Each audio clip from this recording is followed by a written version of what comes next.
like to introduce John Tolva, who was recently the CTO of the City of Chicago with us today, as well as Ben Edwards, who's the VP of Global Communications and Digital Marketing at IBM. Welcome.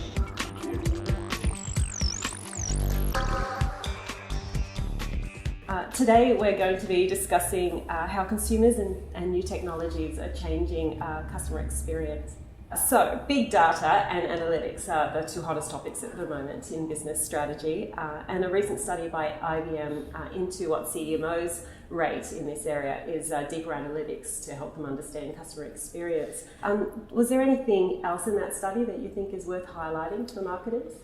Yeah, so I think there's a couple of things. So there's a sort of a good news, bad news story. The good news is that CMOs are becoming ever more essential to the chief executive officer, and rank only behind the CFO in terms of their involvement and immersion in setting business strategy.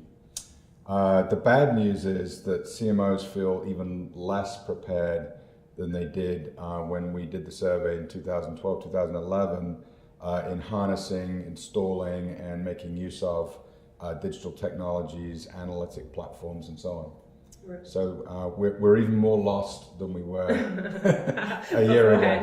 Lovely. It appears to me that it's hard to explain big data for CMOs. I hear that mentioned quite a lot. Beginning with you, Ben, can you explain what you understand big data to be and what value it brings to an organization? Sure. So, I mean, my understanding of big data is you have what used to be structured data, which would be in transactional systems like billing systems or supply chain systems. So that was the era of small data, if you like. And then big data comes along. That's really data that's thrown off as you're interacting with the world, right? So social data or video, right? A lot of the data that gets generated when interacting with the web or digital devices. It's unstructured, meaning it doesn't sit in rows and columns in databases, and it's much larger and growing exponentially than the other variety. So the value that it brings by sort of structuring that is helpful. Well, the value it is supposed to bring us as marketers is the value that data is meant to bring us in general, which is, how do we understand our customers better? How do we understand our employees better? And how do we therefore become more relevant to them, right? So it's an opportunity to really, gain deeper insight into our customers. John, in your role at the city in Chicago, how did you see big data? Well, cities in the United States and probably everywhere, the only thing they have more of than they used to is data, the vital signs of how the city is being used. The analogy I use a lot is with a human body, right? Doctors have echocardiograms and machines to help read the various signals of the city in order to develop interventions. And the bigness of data in a city isn't so much volume. I mean, we've had large data, we've had Pixar movies in the past. Nobody talks about that as big data, but they're petabytes of information. It's actually the complexity of it. And in a city or a human body, it's the interplay of very small pieces of data, actually, that help us pull out patterns, develop new policies, and like marketers, figure out how to engage better with the populace.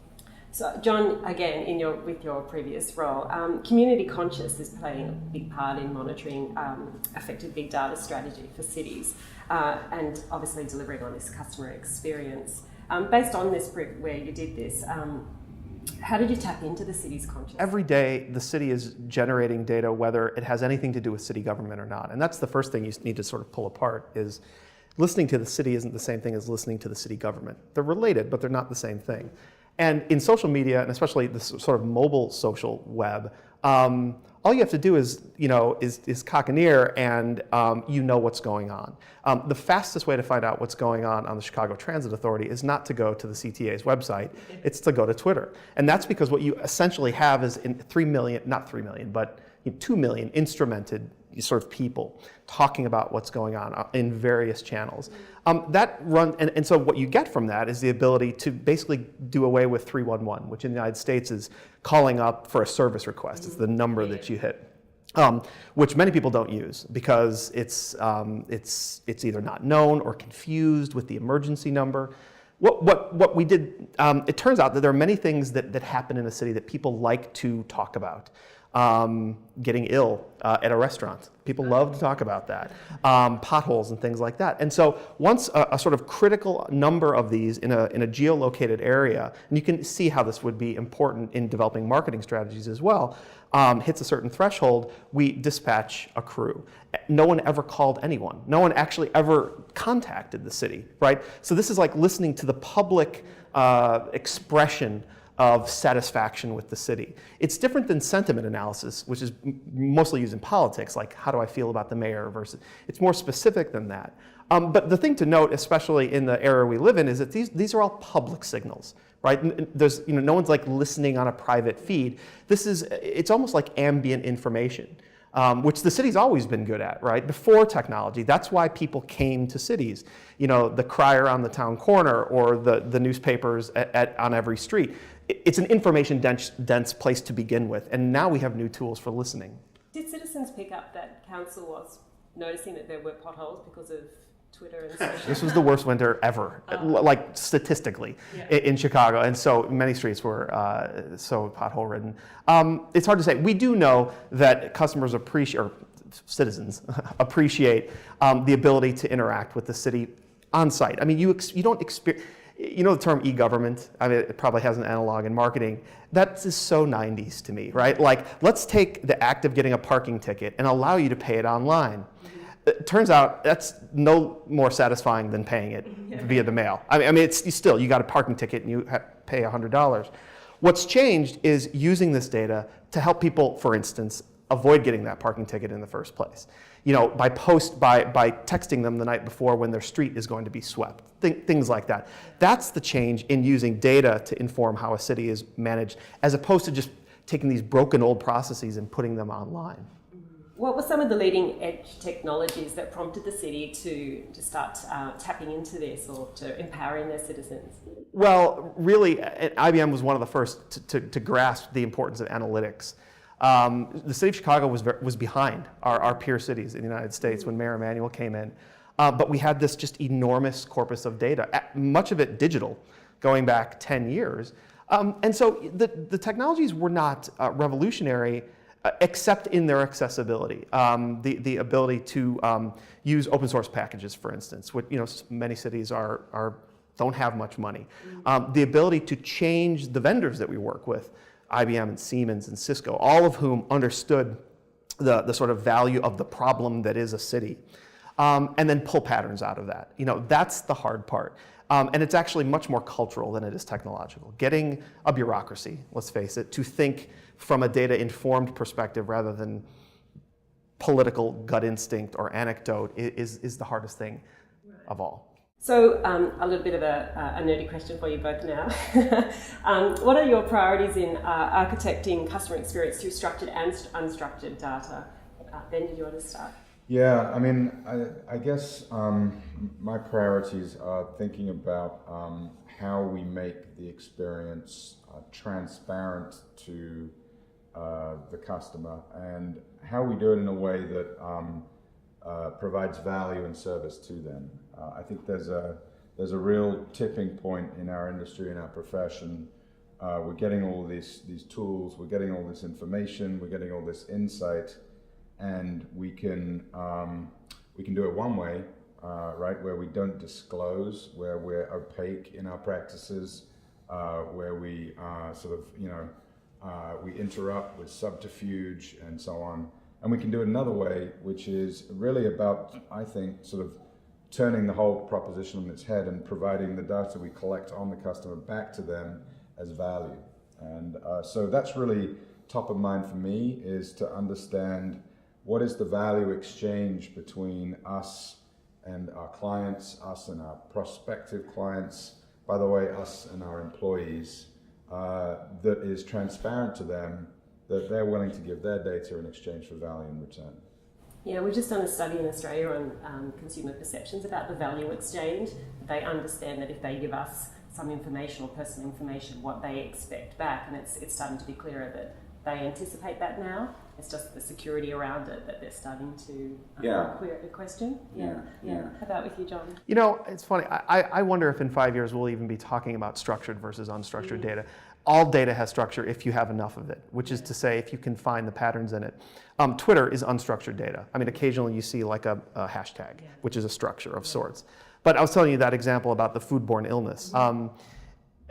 The hard part of structuring that was building the algorithms to look for the keywords, the homonyms and the synonyms and the homophones and all the things that actually get you to a positive hit, as opposed to someone just talking about a television show where someone got ill or something like that. That then structures it. And if you think about Twitter, I mean, this is massive amounts of data that you draw a box around, which is the boundaries of the city of Chicago. That's one piece of structure. Get rid of everything else. And then you start culling them that don't have words. That then gives it structure. And so, I mean, that's one of the. It's a really good question because it doesn't get talked about very much in big data. Is that it's a way of using the intrinsic properties of the data at scale to give structure where it didn't exist before. What are the latest trends you're seeing in cities such as Barcelona about them using new technologies to enhance their citizens' experience? I mean, that's a really interesting case study. Well, I think in cities, when you think of citizen experience, you don't think of the citizen sitting in front of a computer and saying, I just had a great experience with my city. If they say that, they say it out on the street, right?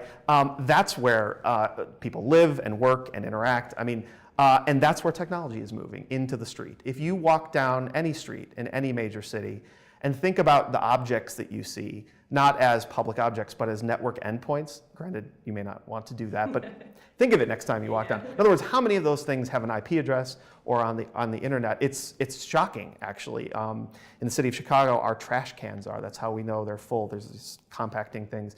The bus shelters, the traffic lights, our public bikes. Those 6,000 public bikes, every time they hit the dock, that's a network endpoint.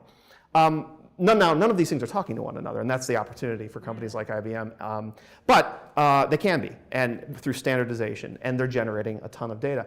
That's where, I mean, not to mention just the sort of mobile revolution that this is what's happening out in the street. And in fact, we're thinking about how we design the physical world to allow for the fact that people are navigating cities half in and half out of the moment. I mean, this is just my children will never know an experience of the city unmediated by some sort of overlay, whether they're wearing it or carrying it. So it's called the Internet of Things. It's the physically networked spaces, and I don't just mean wireless clouds, but I mean objects that can be queried and built upon, just like data portals and APIs out in the real world. Barcelona is leading the way in that. Yeah. In your current firm, so we've kept talking about the City of Chicago with you, PositivEnergy practice, what does that specialize in? Can you explain? Right, so we're a consulting engineering firm. Mostly we do very tall things and very wide things, which is to say super tall skyscrapers and then city districts. And it really is an approach to smart cities, but from the perspective of the architects and the designers who make those spaces. So very related to some of the work that I've done before, and it builds upon the last point, which is to say our physical world is as informed by this as the sort of computer world and the internet. Think of it as the number of feedback loops in a city or in a very big building is increasing. Right? We used to have a thermostat in one room. That was the only sensor that was telling you anything about that room. We're designing buildings, I mean, the industry, and cities that know more about what's happening, right? I mean, just one example, one of the holy grails of people who design the HVAC systems, the air conditioning, is how many people are there in a room at any given time? Because us just being in here and exhaling is changing the thermal properties of this room. Well, that's hard to know, but actually it's not that hard to know. All of our phones right now have addresses that are registered. It's totally anonymous, and you could know that, right? So it's using this otherwise unused data to help inform how we design structures. Now, sometimes that's for energy efficiency. That's where the name comes from, right? Making smarter buildings.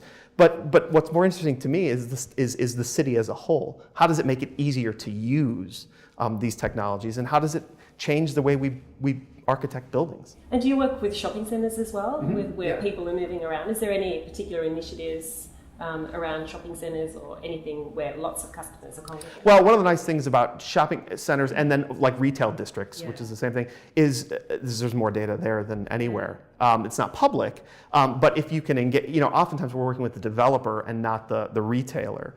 But I've heard actually some interesting things about data that's being done with retailers here in Australia. That's just a trove that could be brought to bear. We don't actually take it down to that level. We build the structure and then let others in. But part of the challenge, and Ben, I know, faces this too, is that first client, the developer, having them understand how they can then sell these services to their clients, in this case, the retailers. There's a number of levels to go down. Then with the continual drive towards digital technology, which I know is what you do, what are some of the exciting emerging trends that you're seeing in technology?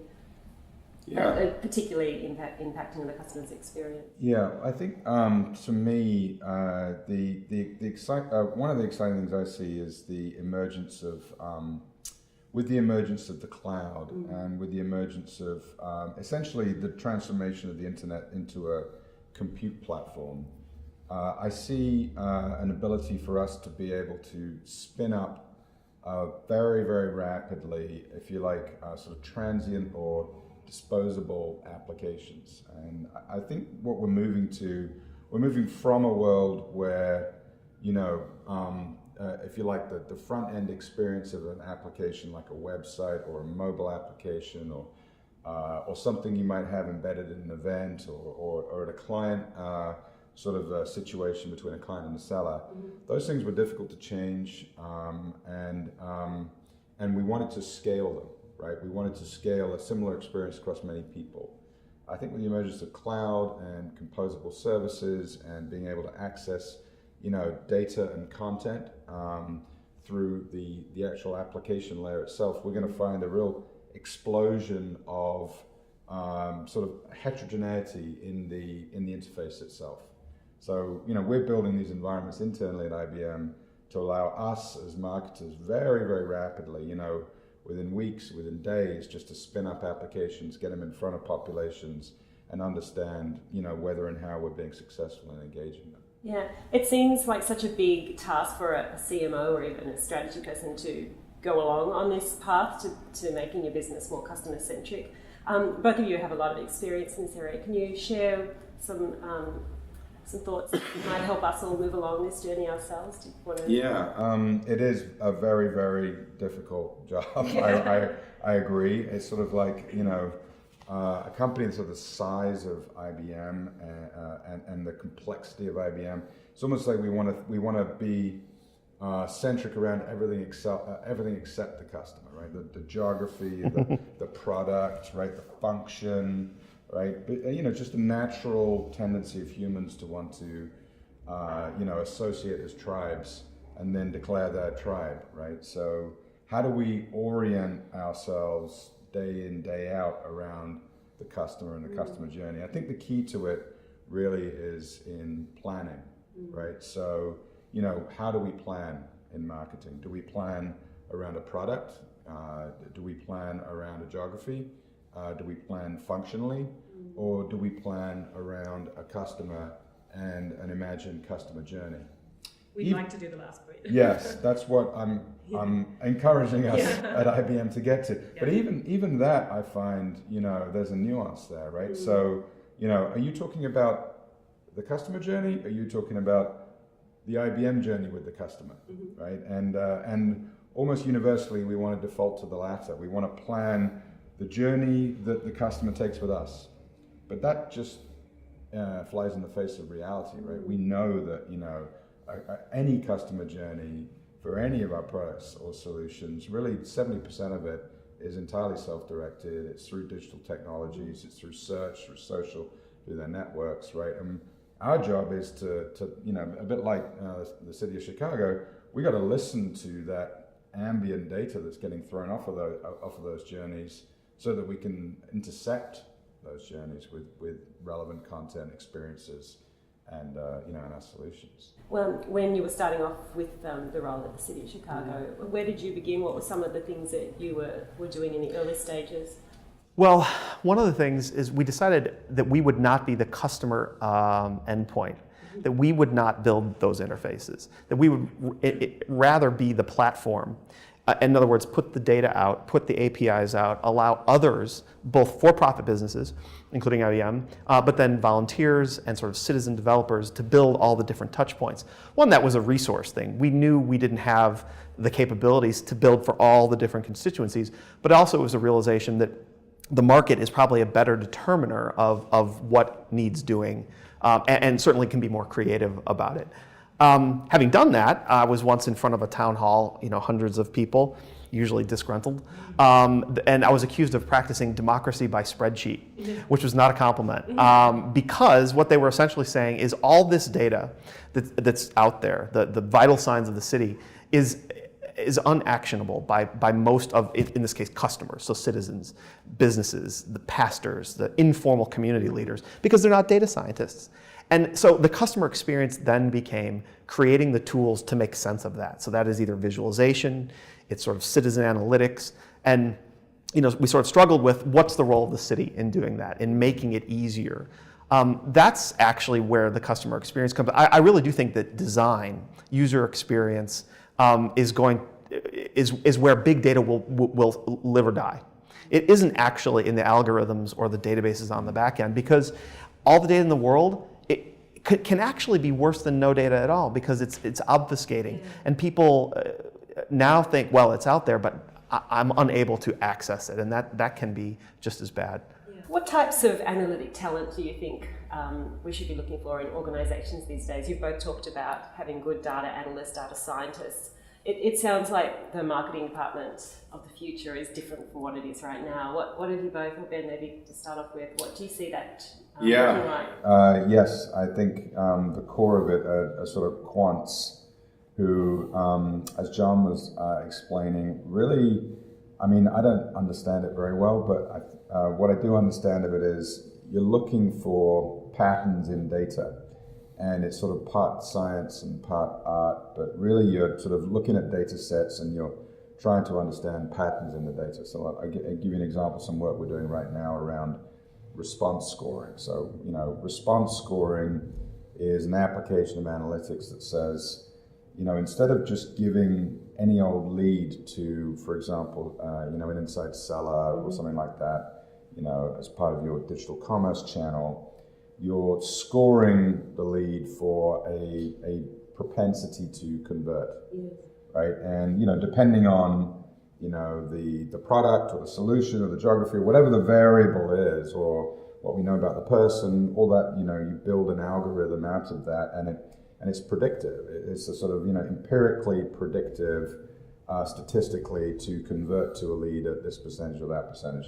You can then rank the response scores and send them to your sellers, based on some sort of time value, right, to act on, right? So we also know through the data that the propensity to convert decreases very rapidly over days and weeks after the response. So it's really kind of looking at as much data as you can, and then trying to pull out of that the patterns that then you can construct algorithms out of to do things like, predictive analytics. Sure. Jonathan? Well, the quants have been locked away in financial services for the last 3 decades, and because how can you compete with those salaries, right? It's not like these skills are anything new. In fact, statistics and analytics it's the tools actually, which is really computer programming. And you can often pair a statistically minded person or trained, these are actuaries or whoever, with someone who knows how to program. I actually think, though, that it is the liberal arts that need to be brought to bear on that layer above, just above, right? Because you can pull all the patterns in the world out and not be able to either act on it or see it for what it is. Oftentimes the pattern that gets pulled out is meaningless until you look at it in a different context. For instance, one of the things that cities do, I have to imagine Sydney does as well, is put traps out for rats, rodent baiting. The way that used to work is that someone would call up and say, I saw a rat in my alley. A couple days later, put a trap out, nothing would happen, right? That's reactive. And it is data, but it's reactive. But there's a whole other set of data that has nothing to do with rats that actually tells us where to put those traps proactively. High weeds in lots, abandoned lots, food dumping violations, all these things that are sort of leading indicators of where rodents will be. And looking at that, if you just pulled those patterns out and weren't thinking about the rat problem, it's meaningless. Now, I'm not saying you need like English majors and comparative religion studies to do this, but that way of thinking is very like what does this mean for the other thing? I do think liberal arts is a place to look. In fact, I remember at IBM, something like 50% of IBMers are not computer scientists, and I think that's the same in many IT companies, because long ago it was understood that you're just not going to solve this through a pure engineering approach to the problem. Yeah.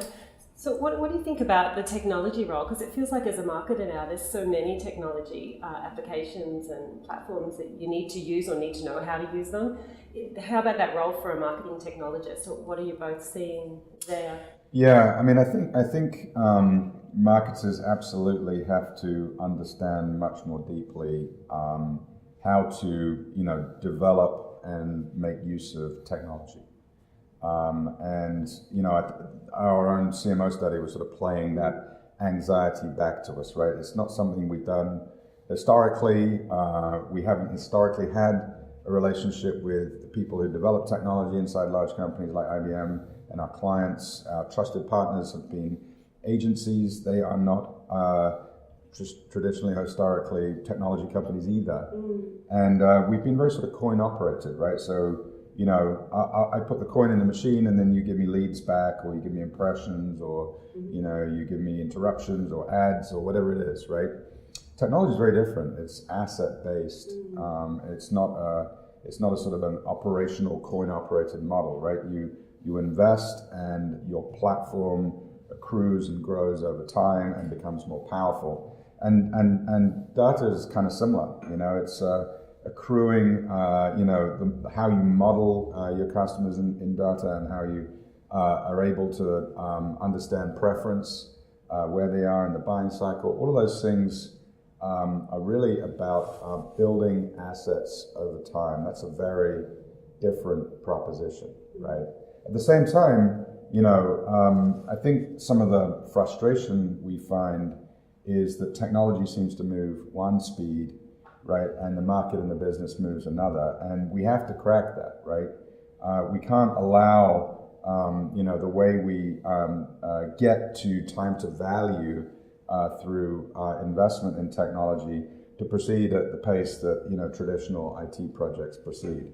We're just out of business. We're out of a job, in 6 months if we don't show a return on the investments we're making back to the business. So, we need to really crack how we can bring sort of continuous flow of value from the technology assets we're investing in right into the business and into the results we're able to achieve.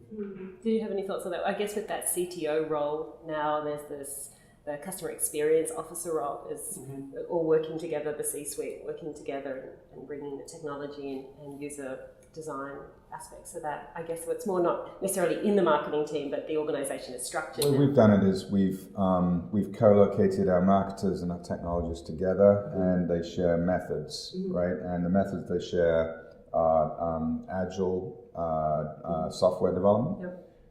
So we use Agile Scrum, which is a way to break down these very large integrated projects into more of this sort of continuous flow of value. We use design thinking, which is a way to essentially orient yourself around the customer or the user, and imagine and create experiences for them. We use Kanban, which is it's really a way of sort of visualizing workflow. So what we've been able to do is agree across the divide of marketers and technologists on a set of sort of rituals and artifacts for how we work, right? And we found that this very, very useful in bringing sort of very different people together in an extremely integrated way. And how we work becomes not just a proposition around methods, but also around physical environment. So we do this work in labs. The labs are purpose designed to bring cross-functional teams together and to help them integrate around a common purpose. So when IBM works with clients, are you setting up the same method to get your clients there? Is that what Yeah, we actually, our consulting organization has been studying our labs. We've built playbooks, that detail the methods, how to construct the environments, and they're consulting with our clients to set up these environments themselves. I think, the number one question we have, I think, as marketers is not what we need to do. I think we all agree and understand what we need to do. It's how we go about doing it. That's the blockage, is I don't understand how I can get from this organization and this relationship with my CIO and these sorts of outcomes to, a better program.